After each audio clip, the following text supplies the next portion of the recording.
Chers étudiants, bonjour. Donc, je m'appelle Benjamin Planquette, je suis pneumologue et réanimateur. Donc, j'ai le plaisir de vous faire cette conférence, cette première conférence de réanimation de DCEM3. L'idée étant de mettre les choses en place cliniquement à travers des dossiers.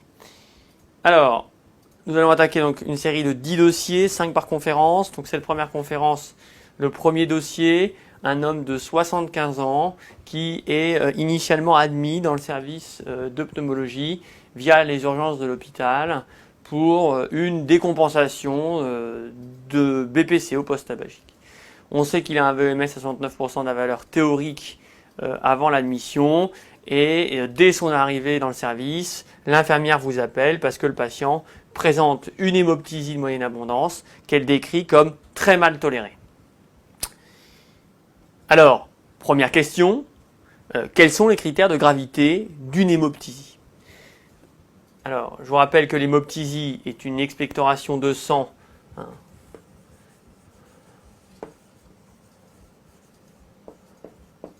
d'origine sous-glottique, ça c'est la définition, et ce qui va en faire la gravité, et ce qu'il faut absolument dire, c'est avant tout la détresse respiratoire.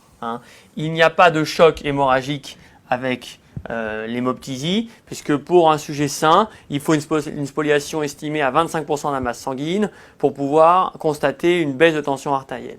Or, le problème de l'hémoptysie, c'est que les voies aériennes proximales, trachées, bronches souches, bronche segmentaire principale, c'est à peu près 300 ml et on a plus vite fait de constater une noyade qu'un état de choc. Donc, premièrement, quelle est la tolérance respiratoire de la chose? Et notre patient, là, le tolère mal, c'est un critère de gravité. Deuxième critère de gravité de l'hémoptysie, les critères sont indépendants les uns des autres, c'est l'abondance du saignement. Il est évident que cracher un filet de sang depuis 10 jours, c'est pas la même chose que depuis le matin faire 2 tasses à café de sang rouge vif aéré. Et donc, il faut toujours savoir évaluer l'abondance d'une hémoptysie. Et je vous rappelle qu'une hémoptysie vraiment de faible abondance, c'est une cuillère à café et c'est 5 cc. Qu'une hémoptysie déjà de grande abondance qui équivaut à 150 cc, c'est-à-dire un crachoir d'hôpital. Et quand on regarde un haricot hospitalier plein, ça fait 500 cc, un haricot, 1 demi-litre. Et ça, c'est carrément une hémoptysie de très grande abondance, voire de cataclysme. Alors, l'abondance, jamais perdre de vue qu'elle est toujours sous-estimée, puisqu'il y a ce qui est expectoré, mais il y a aussi ce qui est inhalé par le patient. Quel est le territoire respiratoire sous-jacent? Ce dossier, on est l'exemple. Quand on est à un terrain respiratoire miné, il est évident qu'on va moins bien tolérer l'inhalation et donc on va plus vite se retrouver en détresse respiratoire. Certaines lésions sont extrêmement agressives et peuvent faire beaucoup saigner, en particulier l'aspergillome chez les immunodéprimés, mais c'est aussi vrai pour les cancers. Et il est évident qu'une hémoptysie avec un trouble de l'hémostase, c'est quelque chose de plus préoccupant que quand l'hémostase est normale. Alors, question numéro 2. Donc vous voyez l'hémoptysie du patient, c'est vraiment du sang rouge, vif, aéré, que vous voyez dans le haricot. Lorsque vous arrivez, le patient est agité, il répond à peine aux ordres simples quand vous lui demandez de serrer la main, par exemple, et il est en grande sueur. Il a la sueur qui perle partout sur le visage, il a 41 de fréquence respiratoire, il a un tirage diffus, un balancement thoraco-abdominal, on pourrait même rajouter un signe de Hoover. Et quand vous posez le stéthoscope, il y a un quasi-silence auscultatoire avec un patient extrêmement distendu. 121 de pouls, une tension à 195-98, aucun signe de choc périphérique, il est perfusé, mais vous notez 2 gros cordons jugulaires, bien évidemment, chez ce patient-là. Il n'y a plus d'hémoptysie active, vous voyez le haricot que je vous ai montré d'emblée sur la diapositive, et vous constatez qu'il a 78% de saturation sous 2 litres d'oxygène, ce que j'aurais dû vous marquer dans l'énoncé. Question 2, vous réalisez un gaz du sang, quel résultat en attendez-vous? Donc je fais partie de ceux qui pensent que maintenant, si on veut affiner la façon d'interroger les étudiants, il est certain qu'il est plus intéressant de leur demander, vous demandez un examen, quel résultat en attendez-vous? Alors ça peut être très pervers parce qu'on peut attendre de vous de dire moi je ferai pas cet examen-là par exemple, ou cet examen sera normal, il est inutile. Enfin là, il est bien évident qu'un gaz du sang devant une détresse respiratoire comme celle-ci, c'est utile. On sait que c'est un patient qui a une BPCO post-tabagique, on sait que c'est un patient qui est en grande détresse respiratoire, il a à l'évidence des signes d'hypercapnie, on y reviendra après. Donc c'est un patient qu'on va retrouver en acidose, on est d'accord. Il ne peut pas être équilibré vu son état de conscience, vu la grande détresse respiratoire, en acidose à l'évidence ventilatoire avec une hypercapnie. Donc l'hypercapnie, il y a deux façons de l'exprimer. Soit on dit que de toute façon, elle est augmentée par rapport à la référence, soit on dit qu'elle est augmentée par rapport à la normale, 42 mm de mercure. À l'évidence, vous savez que le patient a 78% de saturation, et n'oubliez pas que la saturation en oxygène, c'est un reflet de la PaO2, puisqu'il existe cette fameuse courbe de dissociation de l'oxygène qui vous donne la SaO2, la PaO2. Et là, on est à peu près à 90. Donc, et là, on est à peu près à 70. Donc notre patient qui est ici autour de 80, il a une PaO2 qui est aux alentours de 60, ou moins de 55, moins de 60. C'est un chiffre qu'il faut savoir bien interpréter. Moins de 90 de SAT égale moins de 60 de PO2. Les bicarbonates, ça va dépendre un petit peu de sa capnie de façon chronique. Si la capnie normale, les bicarbonates seront normaux. Si le patient est hypercapnique de façon chronique, les bicarbonates seront élevés. Question 3. Quels symptômes cliniques présentés par ce patient sont en rapport avec une hypercapnie? Alors, on a le sentiment, quand on écoute les gens du CNCI, que les questions vont probablement être un peu plus fermées en nombre de réponses, ou un petit peu plus physiopathologiques, ou un petit peu plus pragmatiques.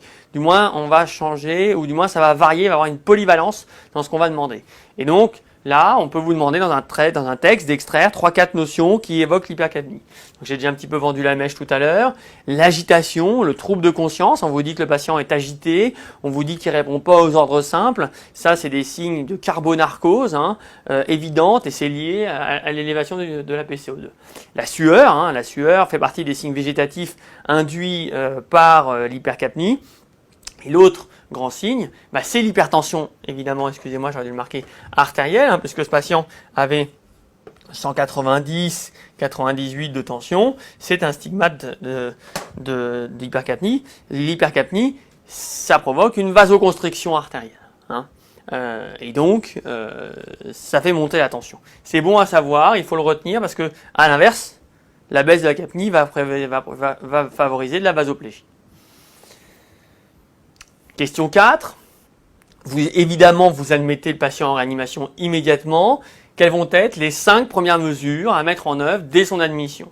Donc, on va partir du principe que le patient a été descendu avec de l'oxygène très rapidement en réanimation et que quand il arrive, vous décidez tout de suite avec l'équipe, l'interne, l'infirmière, de faire 5 gestes. Alors, il faut tout simplement être pragmatique et se demander à ce qu'on fait d'un patient quand il arrive en réanimation. La première chose qu'on fait, c'est qu'on le scope. C'est la première mesure que va mettre en œuvre une infirmière sans même que vous le demandiez. Et elle va avoir un premier relevé de constante. Généralement, il y a 2 infirmières, une sur le patient, une sur la pancarte. Donc il y a le premier tour avec la mise en place d'un monitoring cardiotensionnel. La deuxième chose, c'est que l'infirmière qui s'occupe du patient vérifie tout de suite la voie d'abord, puisque en réanimation, il faut, à la phase aiguë, à l'admission, une voie d'abord. À l'admission, c'est normalement le patient là où il est le plus instable, où il risque de l'être si jamais il est en surveillance continue. Donc la voie d'abord. Ensuite, à l'évidence, ce patient a besoin d'oxygène. Il avait 78 de SAT. Quand même on l'aurait mis avant, c'est une mesure qui persisterait. Je crois que il a une fréquence respiratoire. C'est une décompensation de BPCO. À l'évidence, de la ventilation non invasive est quelque chose qui devrait pouvoir l'aider. Et puis, la 5e mesure, c'est dans l'attente de tout ça, mettre des aérosols de bronchodilatateurs. Donc, voilà les 5 mesures. Vous avez vu que je vous les fais de mémoire. J'ai pas mis les choses dans le même ordre, mais il est évident qu'on comprend bien que ces 5 mesures-là sont celles qui vont impacter pour le patient. Le scope, s'il s'arrête de respirer ou s'il s'arrête, ça permettra de le savoir tout de suite et de commencer une RCP en ayant un no-flow de 0, donc c'est très important. L'oxygénothérapie, l'objectif quand même, c'est de ramener la SAT à quelque chose qui ressemble à 88-90 de SAT. La voie V2 périphérique, c'est si on doit l'endormir pour l'intuber, s'il fait un arrêt, qu'il faut faire de l'adrénaline, ou s'il faut faire un antibiotique sur un sepsis, c'est quand même une mesure phare. L'aérosol de bronchodilatateur, on vous décrit clairement un patient qui est extrêmement spastique, complètement distendu, bloqué, avec un silence auscultatoire. Un aérosol, déjà, peut-être qu'une série d'1 ou 2 aérosols, le temps de préparer au moins la VNI, ça va permettre peut-être de lâcher un peu de spasme et de mieux d'augmenter le rendement de notre ventilation non invasive. Alors, l'objectif de ce dossier, c'est de vous rappeler la différence entre la ventilation invasive et la ventilation non invasive. Donc, la ventilation non invasive et la ventilation invasive, c'est avant tout la ventilation mécanique. La différence, ça s'oppose à la ventilation spontanée, c'est-à-dire vous et moi, avec un temps inspiratoire actif où la pression est négative dans le thorax et un temps expiratoire passif où la pression revient à zéro. Alors que quand on va ventiler aujourd'hui mécaniquement un patient, quand on va faire de la ventilation mécanique, on va avoir un temps inspiratoire actif avec une pression positive dans le thorax du patient et un temps expiratoire tout aussi passif avec une pression expiratoire soit à zéro, soit une pression expiratoire positive. Donc quand on fait de la ventilation mécanique, il y a toujours un patient, un respirateur. Ce qui va changer entre la ventilation invasive et la ventilation non invasive, c'est l'interface. Quand un patient va être ventilé de façon invasive, il va avoir une sonde d'intubation orotrachéale, plus rarement nasotrachéale, ou alors une trachéotomie.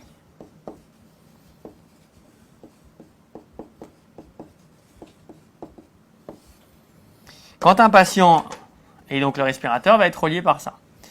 Quand un patient va être en ventilation dite non invasive, l'interface entre lui et la machine va être un masque qui peut être un masque bucco-facial, un masque nasal, un casque, voire un casque qui prend tout le visage. En tout cas, il n'y a pas de pénétration des voies aériennes. Vous voyez bien que, quel que soit le mode, VNI ou ventilation invasive, les deux sont de la ventilation mécanique. La différence, c'est que le travail inspiratoire est fourni par la machine et que, quel que soit le mode de distribution de la ventilation, non invasif à gauche, invasif à droite, on n'a même pas parlé des réglages du respirateur. C'est une notion claire qu'il faut avoir. À chaque technique, de bonnes indications, je crois qu'on y revient plus tard dans le dossier. Le patient ne répond pas au traitement, vous décidez de l'intuber pour bénéficier de la ventilation mécanique. Il est en échec de ventilation non invasive. Après une induction rapide, vous proposez une sédation par du midazolam et du sulfentanyl. Il est ventilé 30 minutes et les gaz du sang montrent à ce moment-là qu'il a 7,48 de pH, 33 de PCO2, 125 de PO2. La pression artérielle descend à 85,43 sans signe de choc périphérique. Interpréter les gaz du sang, quels paramètres doit-on modifier chez ce patient, qui est ventilé en ventilation contrôlée. Alors, on va y revenir. Donc, il est en alcalose ventilatoire, puisqu'il avait 7,48 de pH, alors qu'il partait probablement d'un pH très acide, on avait dit inférieur à 7,36, et qu'on avait imaginé qu'il était très hypercapnique, je vais prendre un chiffre fictif, 55, et que maintenant, on le retrouve à 33 de capnie. Ça veut dire que la ventilation mécanique a fait son effet, on a pu épurer le gaz carbonique. Probablement trop, puisque le patient est alcalin, avec une hypocapnie. Donc, il y a une alcalose ventilatoire, avec qui traduit une hyperventilation. On vous dit que le patient est en ventilation contrôlée. Donc, quand le patient est en ventilation contrôlée, ça veut dire que le respirateur fait pour le patient intégralement. Et c'est lui qui décide de la fréquence, c'est vous qui réglez la fréquence respiratoire et le nombre et le cycle. C'est-à-dire, en gros, le volume courant. Vous faites 20 fois 500. Il faut diminuer la ventilation minute de ce patient, il faut le ventiler moins pour ramener la capnie à quelque chose de regardable, le pH à quelque chose de regardable. Donc, il y a deux façons de faire. Soit je diminue la fréquence respiratoire et de 18 fois 500 par exemple, ce qui fait 9 litres minute, je passe à 15 fois 500 et à ce moment-là, le patient passe à 7,5 litres minute. Ou alors, je fais 18 fois 400, ce qui revient à peu près au même, puisque le patient, à ce moment-là, a 7 litres de ventilation. D'une manière générale, il faut intellectuellement comprendre que là, le patient est trop ventilé, donc il faut baisser un peu la ventilation minute. Deuxième chose, la PaO2 était aux alentours de 150. Il est inutile d'avoir une PO2 aussi élevée. Ce patient-là vit probablement avec une PO2 comprise au minimum, s'il n'a pas d'oxygène, à 60 de PO2. Il faut le ramener à 70, 80 de PO2. Donc là, il a 130. Donc on peut baisser la FiO2.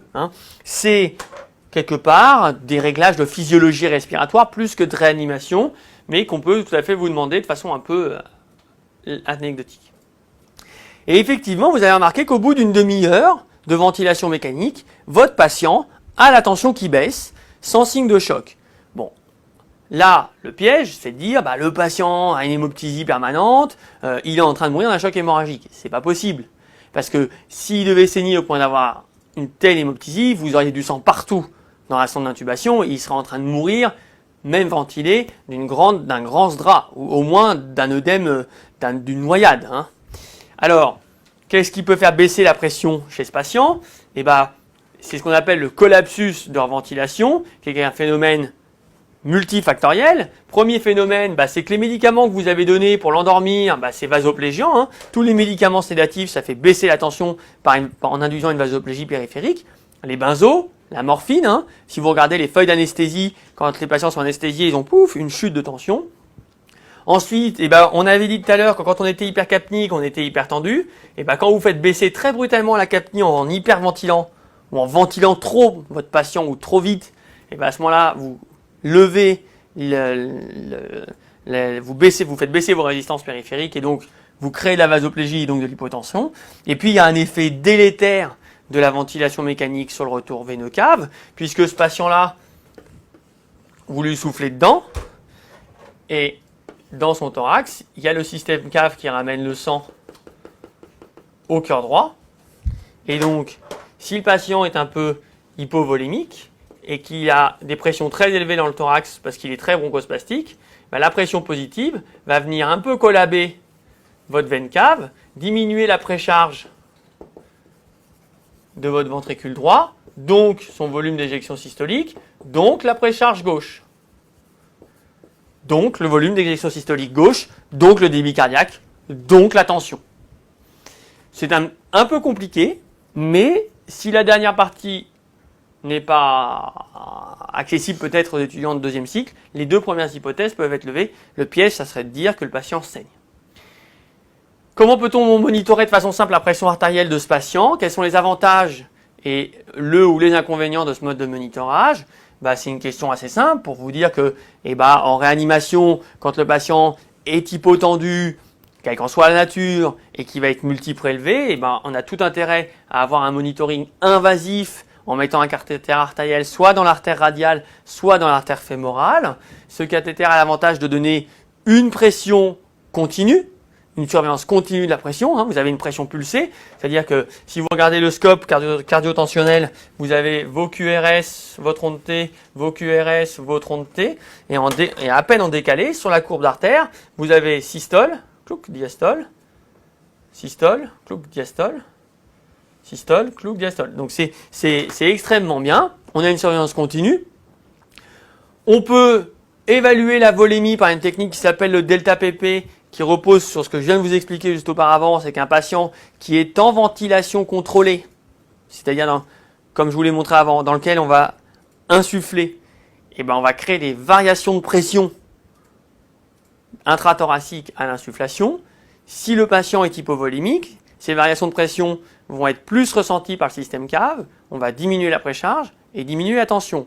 Et ça veut dire que dans le temps, votre tension va varier en fonction des cycles respiratoires. Quand vous allez insuffler le patient, à l'inspiration, la tension va avoir tendance à baisser. Et donc, on peut calculer la différence entre ça et calculer un rapport qui s'appelle le delta PP. Si le delta PP s'élève, ça veut dire que le patient est hypovolémique. Autre chose, c'est que vous avez un abord permanent et au bout de cet abord, vous pouvez prélever facilement du sang, des gaz du sang sans avoir à piquer votre patient. Les risques, c'est essentiellement l'infection liée au cathéter. Alors sur les cathéters artériels, c'est rare. C'est plus fréquent en fémoral évidemment qu'en radial, mais ça arrive. Il peut y avoir des hémorragies au point de ponction quand les patients ont des troubles de l'hémostase avec des gros hématomes. Il peut y avoir, j'ai oublié de vous le mettre, de l'ischémie. Hein. C'est pour ça qu'on ne met jamais d'artère sur une artère brachiale, parce que c'est une vascularisation terminale, et qu'on se met en dessous de la division du coude sur l'artère radiale. Alors, ça c'est le schéma de pose. Vous voyez bien que ici, il y a deux artères, hein, la cubitale et la radiale. C'est bien parce qu'on peut se permettre de piquer dans l'une que l'autre va vasculariser la main. En théorie, il faut toujours vérifier en comprimant l'artère que vous allez piquer que vous ne créez pas d'ischémie. Et une fois que vous avez piqué votre artère et que vous avez un reflux, vous glissez votre cathéter. Et au bout de votre cathéter, vous allez mettre une contre-pression qui va pousser dans ce sens-là. Votre sang, le code couleur n'est pas bon, va pousser dans ce sens-là. Ici, vous mettez une tête de pression. La tête de pression est reliée au scope et vous avez ces images-là. Ça, c'est ce que je vous ai expliqué tout à l'heure. Quand le patient va être insufflé, puisque ça, c'est la pression à l'inspiration. Là, c'est sa pression à l'expiration. De façon décalée dans le temps, vous allez pouvoir générer une baisse de pression. Alors qu'à l'exsufflation, votre pression va remonter. C'est la différence entre ça et ça qu'on appelle le delta pp qui permet de savoir si le patient est très hypovolémique.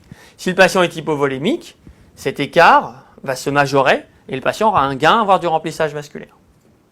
Voilà, ce premier dossier qui était axé ventilation, détresse respiratoire, un peu de physiologie est terminé. Nous allons attaquer le deuxième dossier.